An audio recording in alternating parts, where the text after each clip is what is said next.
یہ 3 علامات جس عورت میں ظاہر ہوں تو سمجھ جاؤ کہ موت آنے والی ہے۔ حضرت علی رضی اللہ تعالیٰ عنہ نے فرمایا جب عورت میں یہ 3 علامات ظاہر ہو جائیں تو سمجھ جانا چاہیے کہ اس کی موت قریب آ چکی ہے اور چند دن کے اندر وہ عورت مرنے والی ہے۔ بسم اللہ الرحمن الرحیم۔ السلام علیکم۔ اشعث ابن اسلم کہتے ہیں کہ حضرت ابراہیم علیہ السلام نے ملک الموت سے، جن کا نام عزرائیل ہے، دریافت کیا کہ اگر ایک آدمی مشرق میں ہو اور دوسرا مغرب میں ہو، دونوں کا وقت ایک ہو، یا کسی جگہ روحیں قبض کرنی ہو جہاں وبا پھیلی ہوئی ہو یا جنگ ہو رہی ہو، تو تم کیا کرتے ہو؟ انہوں نے کہا کہ اللہ کے حکم سے روحوں کو بلاتا ہوں اور وہ میری انگلیوں کے درمیان سما جاتی ہیں تو میں انہیں قبض کر لیتا ہوں۔ ایک روایت یہ بھی ہے کہ پوری زمین ملک الموت کے لیے ایک پلیٹ کی طرح ہے، وہ جسے چاہتا ہے اس میں سے لے لیتا ہے۔ وہب ابن منبع کہتے ہیں کہ ایک بادشاہ نے کسی جگہ جانے کا ارادہ کیا، پہننے کے لیے بہترین لباس منگوایا، سواری کے لیے بہترین سواری منگوائی، اس پر سوار ہو کر بڑی شان و شوکت اور متکبرانہ انداز سے نکلا کہ اس کے نزدیک کسی آدمی کی کوئی اہمیت نہ تھی۔ اسی دوران اس کے پاس ایک بدحال اور پراگندہ بال شخص آیا اور اس سے سلام کیا، لیکن بادشاہ نے اپنے غرور و تکبر کی وجہ سے اس کے سلام کا جواب نہ دیا۔ اس شخص نے اس کے گھوڑے کی لگام پکڑ لی۔ بادشاہ نے کہا کہ لگام پکڑ کر تو نے بہت بڑی غلطی کی ہے۔ اس نے کہا کہ میں تیرے پاس ایک ضرورت سے آیا ہوں۔ بادشاہ نے کہا کہ میرے اترنے کا انتظار کر۔ اس نے کہا کہ نہیں، اسی وقت کام ہے۔ یہ کہہ کر اس نے لگام کو زور سے جھٹکا دیا۔ بادشاہ نے کہا کہ ٹھیک ہے، اپنی ضرورت بیان کر۔ اس شخص نے کہا کہ ایک راز کی بات ہے۔ بادشاہ نے اپنا چہرہ اس کے قریب کیا، اس نے کان میں سرگوشی کی، میں ملک الموت ہوں۔ یہ سن کر بادشاہ کا رنگ متغیر ہو گیا اور زبان لڑکھڑا گئی۔ وہ کہنے لگا مجھے اتنی مہلت دے کہ میں گھر واپس جاؤں اور اپنی بعض ضروریات پوری کر لوں اور اپنے اہل و عیال کو الوداع کہہ دوں۔ ملک الموت نے کہا کہ اب اس کی اجازت نہیں، اب کبھی تو اپنے گھر والوں کو اور اپنے مال و متاع کو نہیں دیکھ سکے گا۔ یہ کہہ کر ملک الموت نے اس کی روح قبض کر لی اور وہ سواری سے بے جان لکڑی کی طرح زمین پر گر پڑا۔ حضرت امش روایت کرتے ہیں کہ ملک الموت حضرت سلیمان علیہ السلام کی مجلس میں آئے اور ان کے ساتھیوں میں سے ایک کو گھورنے لگے۔ جب مجلس برخاست ہوئی تو اس شخص نے حضرت سلیمان علیہ السلام سے پوچھا یہ کون شخص تھے جو مجھے اس طرح گھور رہے تھے؟ حضرت سلیمان علیہ السلام نے جواب دیا یہ ملک الموت تھے۔ یہ بات سن کر وہ شخص بے حد گھبرا گیا اور کہنے لگا شاید وہ میری روح قبض کرنا چاہتے ہیں۔ حضرت سلیمان علیہ السلام نے اس سے دریافت کیا کہ تم کیا چاہتے ہو؟ اس شخص نے جواب دیا کہ میں چاہتا ہوں کہ آپ ان سے بچائیں اور ہوا کو حکم دیں کہ وہ مجھے اڑا کر کہیں دور لے جائے۔ آپ علیہ السلام نے ایسا ہی کیا۔ تھوڑی دیر بعد ملک الموت دوبارہ مجلس میں حاضر ہوئے۔ حضرت سلیمان علیہ السلام نے ان سے پوچھا کہ تم میرے فلاں صاحب کو کیوں گھور رہے تھے؟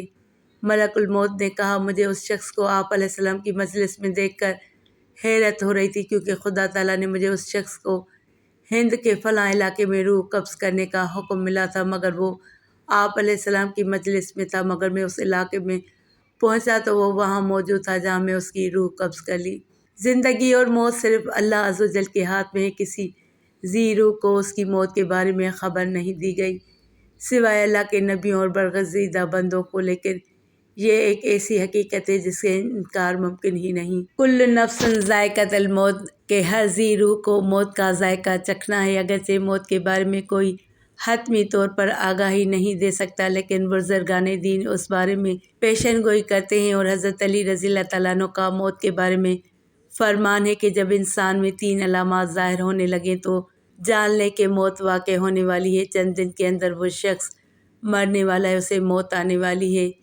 مکمل تفصیلات جاننے کے لیے ویڈیو کو آخر تک ضرور دیکھیے گا۔ محترم ناظرین کرام، حضرت ابراہیم علیہ السلام جو کہ جد الانبیاء ہیں، حضرت یوسف علیہ السلام حضرت ابراہیم علیہ السلام کے پوتے تھے، اور حضرت یوسف علیہ السلام وہ نبی علیہ السلام ہیں جن کو اللہ نے بڑے ہی حسن سے نواز رکھا تھا اور بڑی ہی خوبصورتی عطا کی تھی۔ اتنی خوبصورتی کہ مصر کی شہزادیوں نے جب دیکھا تو انہوں نے اپنی انگلیاں ہی کاٹ ڈالیں، انہیں پتہ تک نہیں چلا، اور وہ حضرت یوسف علیہ السلام کے حسن میں اس طرح مگن ہو گئیں۔ ان کی نظر حضرت یوسف علیہ السلام پر تھی اور انہوں نے سیب اور چھری پکڑی ہوئی تھی۔ سیب کی جگہ پر وہ اپنے ہاتھ کاٹتی رہیں، انگلیاں کاٹتی رہیں اور انہیں پتہ تک نہ چلا۔ حضرت یوسف علیہ السلام اس قدر خوبصورت تھے۔ حضرت یوسف علیہ السلام حضرت ابراہیم علیہ السلام کے پوتے جبکہ حضرت یعقوب علیہ السلام کے بیٹے تھے۔ حضرت یعقوب علیہ السلام جو کہ اللہ تعالیٰ کے برگزیدہ نبی تھے، اور حضرت یعقوب علیہ السلام کی موت کے فرشتے یعنی حضرت اسرائیل علیہ السلام سے گہری دوستی تھی۔ حضرت اسرائیل علیہ السلام جب اللہ کے نبی حضرت یعقوب علیہ السلام کے علاقے میں کسی کی روح نکالنے جاتے تھے تو حضرت یعقوب علیہ السلام کے گھر ضرور آتے اور ان سے ملاقات ضرور کرتے، کیونکہ گہری دوستی تھی اور یارانہ تھا۔ جب ہم انسان بھی اپنے کسی دوست کے علاقے میں جاتے ہیں تو اپنے دوست سے ملاقات کرنے کے لیے اس کے گھر ضرور جاتے ہیں۔ اسی طرح حضرت اسرائیل علیہ السلام جب بھی اس علاقے میں چکر لگاتے تو اپنے دوست یعنی حضرت یعقوب علیہ السلام سے ضرور ملاقات کرتے، کہتے کہ میں فلاں کی جان قبض کرنے جا رہا ہوں یا فلاں بن فلاں کی روح نکالنے جا رہا ہوں۔ بہت گہری دوستی تھی۔ تو حضرت یعقوب علیہ السلام نے ملک الموت سے فرمائش کر رکھی تھی کہ اے میرے دوست، جب تم میری روح نکالنے آؤ گے یعنی مجھے اس دنیا سے پردہ دینے کے لیے آؤ گے تو مجھ سے وعدہ کرو کہ مجھے ضرور بتا کر آؤ گے۔ موت کے فرشتے نے اپنے دوست یعنی حضرت یعقوب علیہ السلام سے حامی بھر لی کہ جب بھی آپ کی روح نکالنے آؤں گا تو پہلے آپ کو اس بات سے باخبر کر دوں گا۔ دونوں دوستوں کے مابین یہ بات طے ہو گئی۔ حضرت یعقوب علیہ السلام کی زندگی کے دن گزرتے گئے، چلنے پھرنے کی سکت ختم ہوتی گئی، کھانے پینے کی لذت ختم ہوتی گئی، یعنی زبان کا ذائقہ ختم ہوتا گیا۔ اللہ کے نبی کی کمر ٹیڑھی ہو گئی اور آپ جھک گئے، رزق کا جو دانہ پانی تھا وہ بھی ختم ہو گیا اور موت کا وقت قریب آ گیا۔ اسی دن ملک الموت حضرت یعقوب علیہ السلام کے گھر داخل ہوئے۔ اللہ کے نبی حضرت یعقوب علیہ السلام نے جب موت کے فرشتے کو دیکھا تو پوچھا کہ کدھر آنا ہوا، کیا ملاقات کے لیے آئے ہو؟ تو کہا نہیں ملاقات کے لیے نہیں آیا، بلکہ آج تو میں آپ کی روح قبض کرنے آیا ہوں۔ تب حضرت یعقوب علیہ السلام نے کہا کہ اے میرے دوست، ہمارے درمیان یہ بات طے ہوئی تھی کہ جب تم میری روح نکالنے آنا تو مجھے پہلے بتا کر آنا، لیکن تم نے مجھے بتایا تک نہیں۔ آپ نے میرے ساتھ یہ وعدہ کیا تھا کہ میں آنے سے پہلے بتاؤں گا، تو آپ کو اپنا وعدہ پورا کرنا چاہیے تھا۔ تب ملک الموت حضرت اسرائیل علیہ السلام نے عرض کیا کہ اے اللہ کے نبی، آپ کے ساتھ میری گہری دوستی ہے اور یہ کیسے ہو سکتا ہے کہ میں آپ کے ساتھ کیا ہوا اپنا وعدہ بھول جاؤں اور آپ کو نہ بتاؤں۔ اے اللہ کے نبی اور میرے پیارے دوست، میں نے آپ کو ایک بار نہیں، دو بار نہیں، بلکہ پورے 7 بار بتایا کہ میں آپ کی روح قبض کرنے کے لیے آنے والا ہوں۔ پورے 7 بار آپ کو مطلع کرنے کے بعد ہی آپ کے پاس آیا ہوں۔ حضرت یعقوب علیہ السلام حیران ہوئے اور پوچھا کہ وہ کیسے؟ تو ملک الموت نے عرض کیا، اے اللہ کے نبی، کیا آپ کو یاد ہے کہ آپ کے علاقے میں نے فلاں بن فلاں کی روح نکالی تھی اور اس بوڑھے انسان کی موت کے بعد اس کی تدفین بھی آپ نے ہی اپنے ہاتھوں سے کی تھی؟ حضرت یعقوب علیہ السلام نے کہا کہ جی ہاں مجھے یاد ہے۔ تو ملک الموت نے مزید کہا کہ آپ ہی کے علاقے میں نے فلاں بن فلاں ایک بچے کی روح بھی نکالی تھی، کیا آپ کو اس کے بارے میں بھی یاد ہے؟ حضرت یعقوب علیہ السلام نے فرمایا کہ مجھے اچھی طرح سے یاد ہے۔ تب موت کے فرشتے نے کہا کہ اے نبی، میں صرف ان کی روح قبض کرنے ہی نہیں آتا تھا، بلکہ آپ کو بار بار بتانے بھی آتا تھا کہ آج ان کی باری ہے، کل آپ بھی تیار ہو جائیں۔ آج اس بوڑھے کی باری ہے، آج اس بچے کی باری، اور آج اس نوجوان کی باری ہے، تو کل آپ کی بھی باری آنے والی ہے۔ اے اللہ کے نبی، میں آپ کو ایک بار نہیں بلکہ 7 بار بتا چکا ہوں۔ محترم ناظرین کرام، موت کا فرشتہ جب ہمارے ہمسائے کی روح نکالنے آتا ہے تو وہ صرف اس کی موت کا سامان لے کر نہیں آتا، بلکہ ہمیں بھی بتانے آتا ہے کہ آج اس کی باری ہے، کل آپ بھی تیار ہو جائے۔ تو اس سے ثابت ہوتا ہے کہ جب محلے میں موت کا فرشتہ آ جائے اور کسی کی روح نکال کے لے جائے تو اس محلے کے باقی رہنے والے بھی تیار ہو جائیں کہ آج اگر میرا یہ گہرا دوست ہمسایہ یا رشتہ دار مر گیا، یا آج میرا بھائی چلا گیا ہے، میرا باپ اس دنیا سے چلا گیا، میری ماں چلی گئی ہے، یا کوئی بھی جا سکتا ہے، تو صرف وہی نہیں بلکہ کل اس کے پیچھے میں بھی جانے والا ہوں۔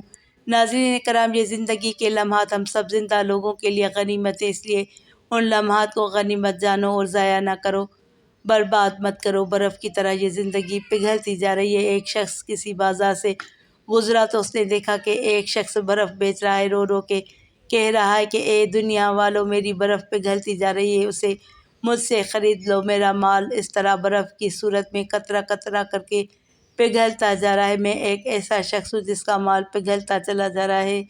میری برف قطرہ قطرہ کر کے پانی بنتی جا رہی ہے۔ تمہیں خدا کا واسطہ مجھ سے یہ برف خرید لو، کیونکہ اگر میری یہ برف ایسے ہی پگھلتی رہی تو میرا نقصان ہو جائے گا اور مجھے خسارے کا منہ دیکھنا پڑے گا۔ کسی سننے والے سمجھدار انسان نے اس کے قریب جا کر اس سے کہا کہ بھائی، جس طرح تیری کہانی ہے بالکل اسی طرح میری بھی کہانی ہے۔ برف والے شخص سے پوچھا کہ وہ کیسے؟ تو اس نے کہا، جناب، تیری برف پگھلتی جا رہی ہے جبکہ میری قیمتی زندگی پگھلتی جا رہی ہے۔ جس طرح قطرہ قطرہ کر کے تیری برف پگھلتی چلی جا رہی ہے، اسی طرح لمحہ لمحہ کر کے میری زندگی پگھلتی جا رہی ہے۔ اگر تو اپنی برف پگھلنے سے پہلے بیچ لے گا تو بدلے میں کچھ نہ کچھ پالے گا۔ تجھے خسارے کا منہ نہیں دیکھنا پڑے گا، نقصان کا منہ نہیں دیکھنا پڑے گا اور تو فائدے میں رہے گا۔ بالکل اسی طرح مجھے بھی نقصان کا سامنا کرنا پڑے گا، یعنی اگر میں اپنی زندگی کی برف پگھلنے سے پہلے اپنے کچھ اعمال نہ کما لوں تو مجھے بھی قیامت کے دن خسارے کا سامنا کرنا پڑے گا۔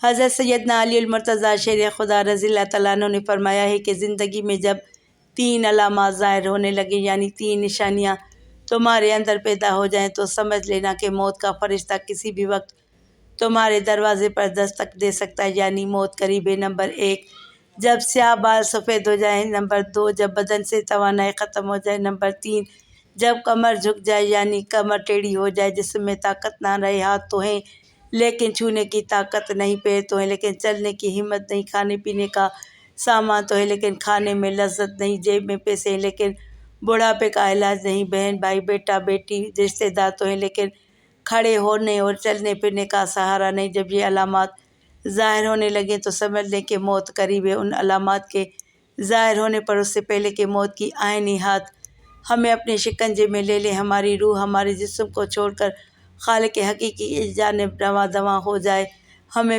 چاہیے کہ اللہ اور اس کے رسول صلی اللہ علیہ وآلہ وسلم کو راضی کر لے۔ اللہ عز و جل سے دعا ہے کہ ہماری موت کی سختی آسان فرمائے، عالم برزخ کی سختیاں آسان فرمائے، قیامت کے دن کی ہولناکیاں آسان فرمائے اور ہمیں ان لوگوں میں شامل فرمائے جن پر اللہ کے نبی صلی اللہ علیہ وآلہ وسلم کی شفاعت ہو۔ اللہ سب کا حامی و ناصر و آمین۔ ناظرین، کمنٹ باکس میں اللہ تعالیٰ کے 99 ناموں میں سے ایک نام ضرور ٹائپ کریں۔